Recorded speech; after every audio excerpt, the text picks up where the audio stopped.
They say the comeback is stronger than the setback, but is that going to be true for Martin Pospisil as he looks to bounce back after running headfirst into a sophomore slump?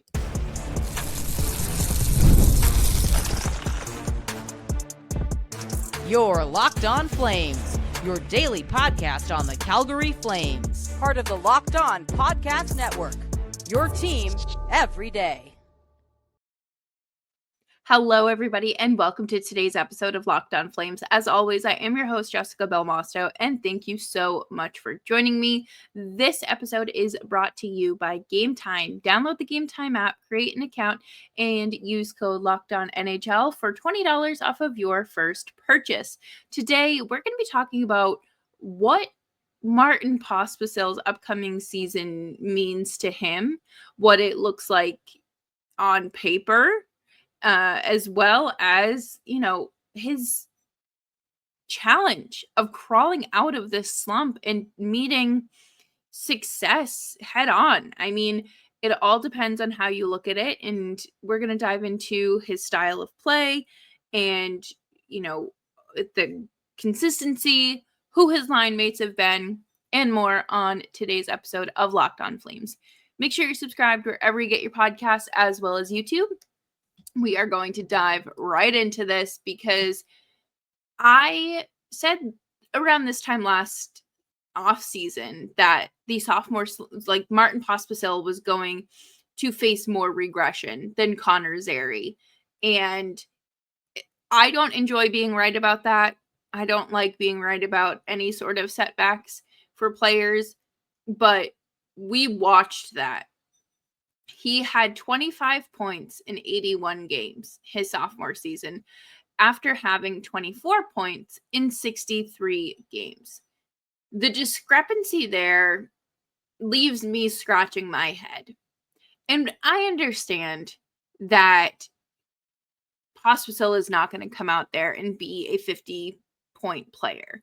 I think there's a happy medium that we'll talk about in a little bit, but to me, Martin Pospisil, like those numbers in his on-ice performance as well, like the eye test, really, really show you just how tough of a season it was for him. And, you can argue that, oh, well, his 5-on-5 numbers looked good. That might be the case. However, we aren't just looking at, we're looking at the bigger picture. We're not cherry picking statistics that we want to use to define Martin Pospisil's sophomore slump.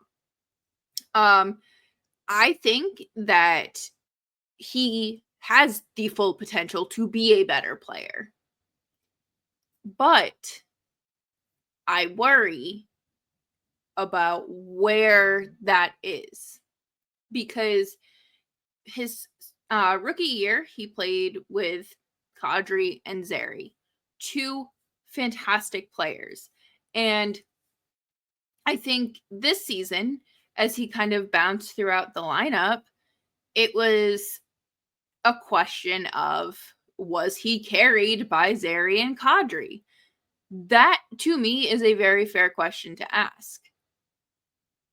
And I know that some people don't want to hear that, but to me, to see such a large discrepancy, 24 points in 63 games to 25 points in 81 games, you have to wonder, like, what happened? Where is the disconnect? Is it just the fact that he was demoted to the fourth line? And we know that the fourth line isn't necessarily out there to score.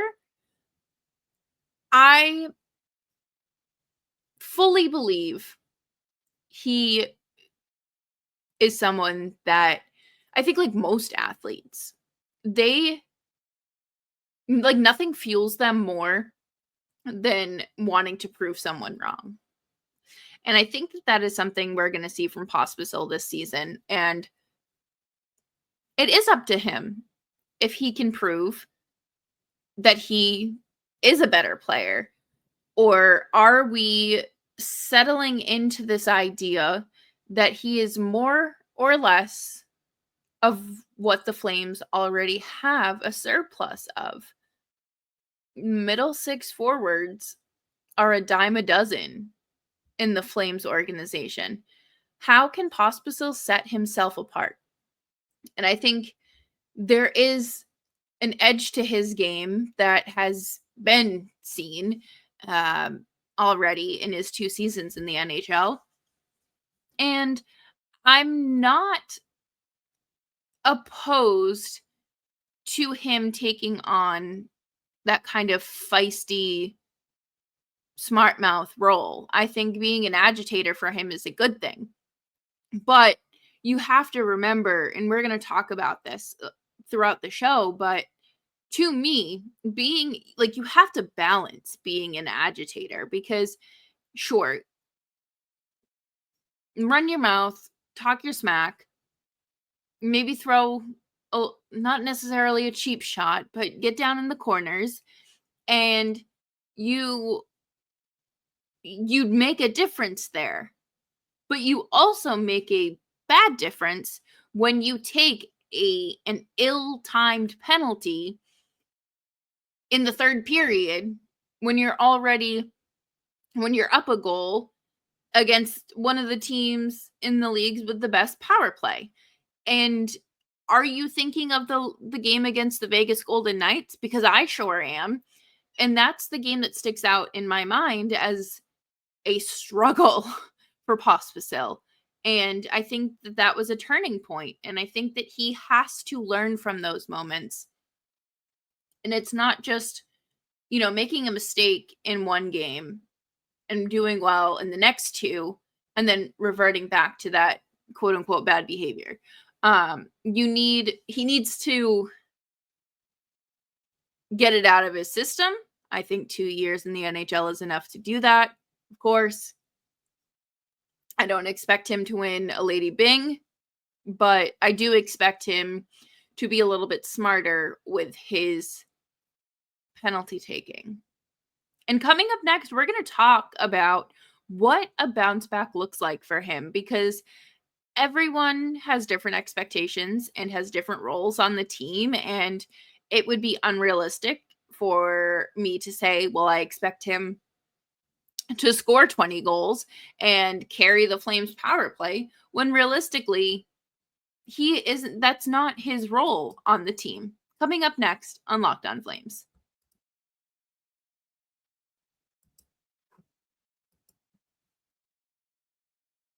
We have all been there, logging on early and waiting forever for concert tickets to go on sale, only to lose your spot for a show you've been dying to see. Live music should be about making memories and not dealing with the stress of ticket shopping. And that is where Game Time comes in. Game Time makes buying concert tickets faster and easier than ever. Prices actually drop as it gets closer to showtime, and you can save up to 60% off with their killer last-minute deals. I have used Game Time for a number of Flames games. I will probably use them if I find myself at a concert or looking to go to a concert this summer, because I know that I am getting the most bang for my buck. I have, a reliable source of tickets, and I just want to go and have fun. Take the guesswork out of buying concert tickets and show tickets with Game Time. Download the Game Time app, create an account, and use code LOCKEDONNHL for $20 off of your first purchase. Terms apply. Again, create an account and redeem code LOCKEDONNHL for $20 off. Download the Game Time app today. Last minute tickets, lowest price guaranteed.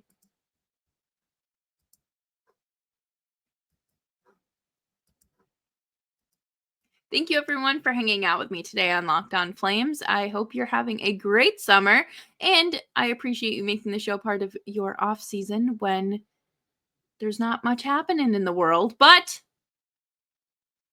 we have to dissect Martin Pospisil's bounce back. Because to me, I don't think last season was his best performance. And I also don't think that that's a baseline performance. I think you got smacked with the reality of a sophomore slump after a pretty good start in your rookie year. I don't want anyone to look at him and say he needs to go out there and score 15 goals. I don't see him as that type of player.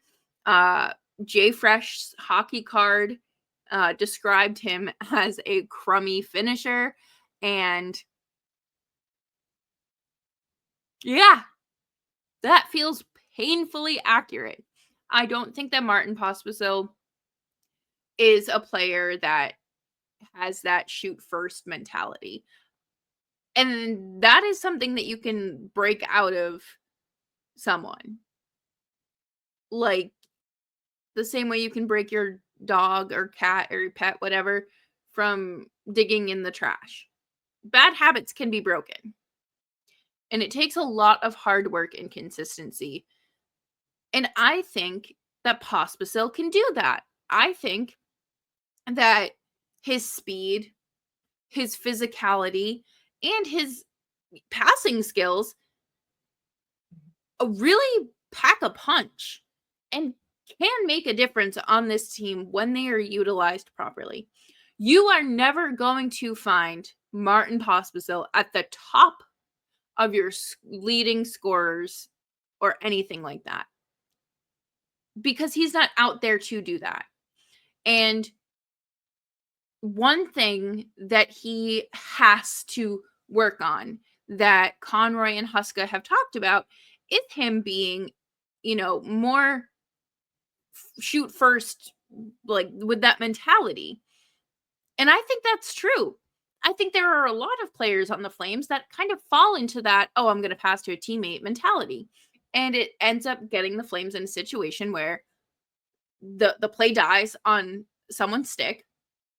They overpass and a play is misread, and it just takes too much time. And ultimately, they aren't able to score. I think with more time, hopefully this offseason, he's been working very hard and training with Sam Hanzik.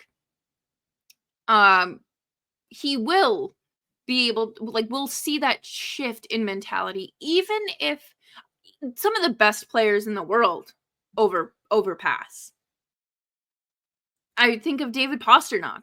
There have been a lot of times where I've watched him and it's a golden opportunity to shoot the puck, but he passes to his line mate. Sometimes that happens. So to wipe it out entirely is impossible. But if you can get him in the mode of, I have the confidence to shoot the puck, I'm going to score, or at least generate a quality scoring chance, he has already made improvements, in my opinion. Another big thing is going to be the stopping the bad penalties. And I think as the last season went on, it definitely got better. They weren't taking 9-10 penalties a game, which good, because their penalty kill was not built for that. It just wasn't. Their defense certainly wasn't built for that. And there was no reason to be doing all of that. I think, it really comes down to the poor timing of those penalties. And like I mentioned earlier, if it's late in the third period penalty and your opponent's down 1 goal and you send a fantastic team onto the power play, what do you think is going to happen? Is it really worth losing 2 points in the win column because you wanted to throw a big hit, a cheap shot. I think it's a lot easier to say that because in the heat of the moment, it's there's a difference. Like, we all think differently in the heat of a moment, but there has to be a way for him to, level that out. Is he going to be able to stay healthy? That is another thing. His concussion history is a big cause for concern for me. I'm not writing him off because of his concussions. But I think for me, success looks like a consistent role in the lineup. He is versatile and can bounce, wherever you need him to play, which is a fantastic skill to have. I think that is something that some teams overlook with certain players, and they just kind of tie them down to one spot, and ultimately it can hurt the rest of the team. I'm curious if consistency with line mates does him some good. I almost want to see Kadri centering Zary and Pospisil again. Not long term, because obviously you need that 1C, and Coronado has earned that spot. But if things need a change, I think that should be your first combination. And I think you have to move Morgan Frost up to 1C, which maybe he's playing up. Anyways, getting Martin Pospisil to crawl out of this slump and to find confidence and to find it within himself to shoot first is a step in the right direction. And that is where we need to start. And coming up next, we're going to talk about why this year matters, even though the contract extension doesn't kick in until next season.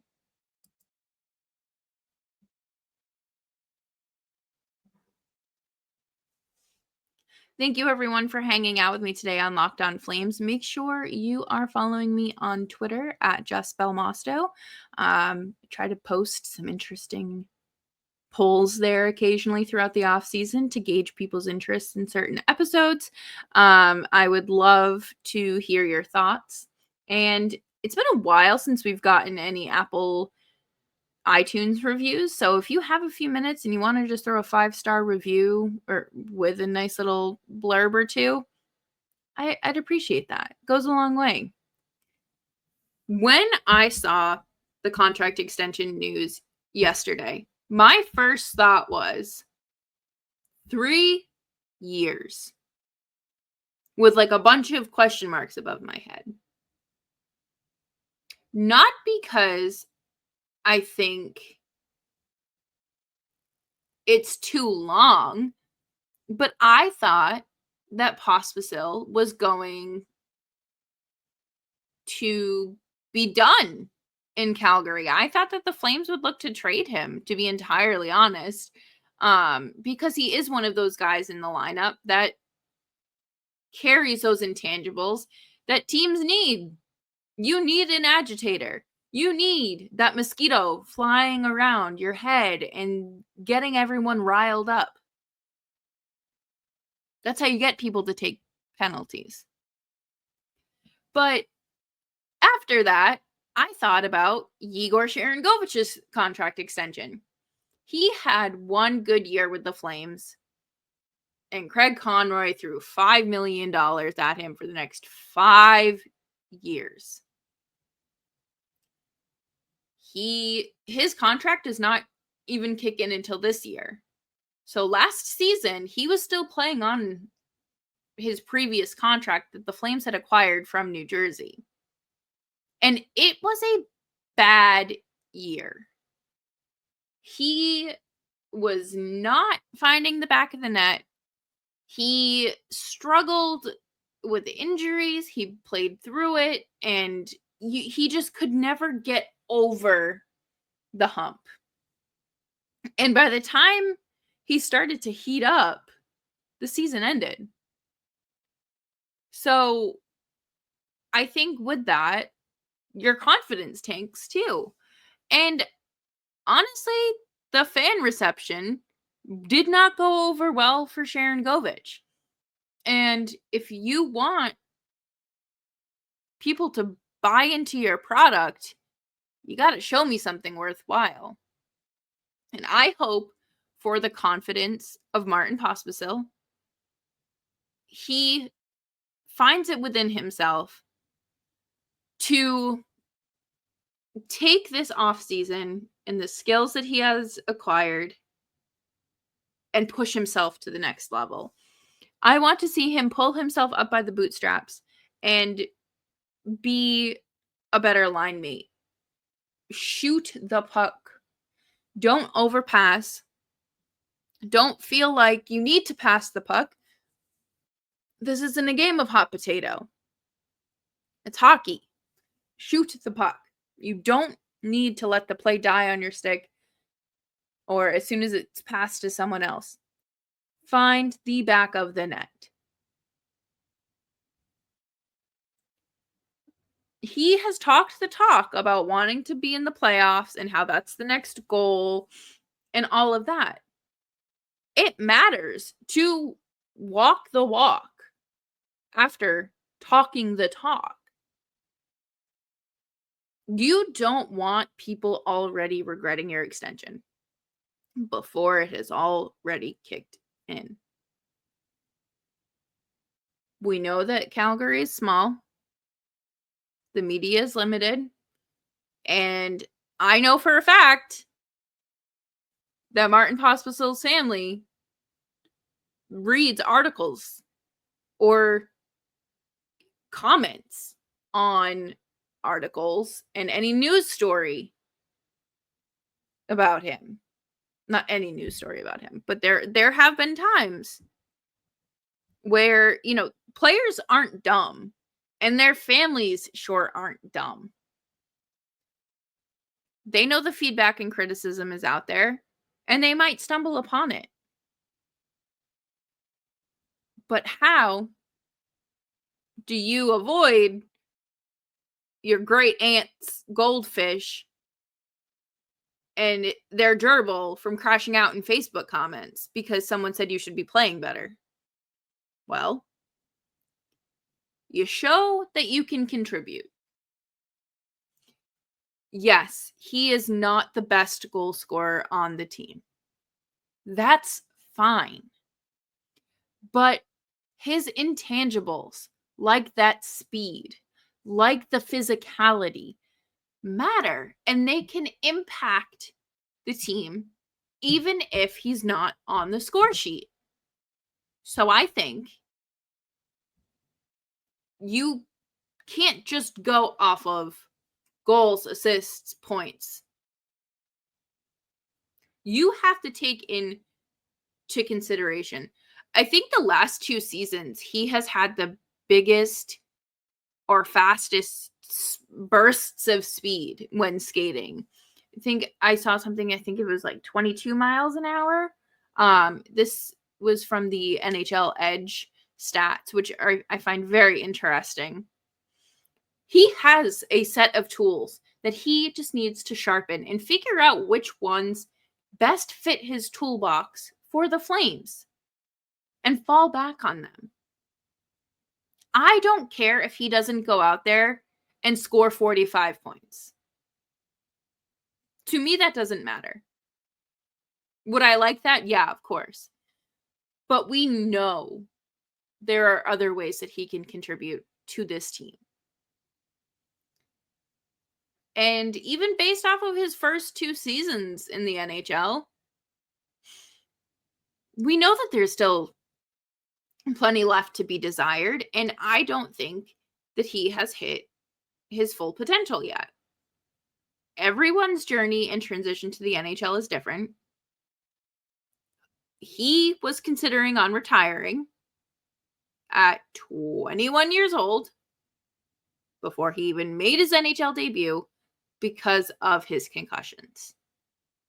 That is going to impact his health, is going to impact how he transitions to the NHL and how careful he is, or is the lack of confidence actually a concern for not wanting to have the puck on his stick,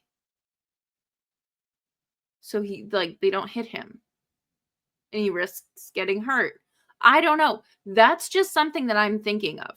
I don't know how true or realistic that is, but to me, Martin Pospisil has to bounce back. Otherwise, it's not going to look good for him. I think a guy like him, I would rather have him as an agitator lower in the lineup than have it be one of the top 6 players, to be entirely honest. That is likely going to be his biggest role. And I like him at $2.5 million for the next 3 years. I think that that's reasonable. But that'll do it for me here on this episode of Locked On Flames. Thank you all so much for joining me. I hope you are having a fantastic summer. Another episode published means another episode closer to the regular season, and we will be there before we know it. Make sure you're subscribed to Locked On Flames wherever you get your podcasts, as well as YouTube. If you have a few minutes and feel like being kind, make sure you throw a nice little review over on Apple iTunes. And I will see you all tomorrow. Have a fantastic rest of your day. And remember to be kind.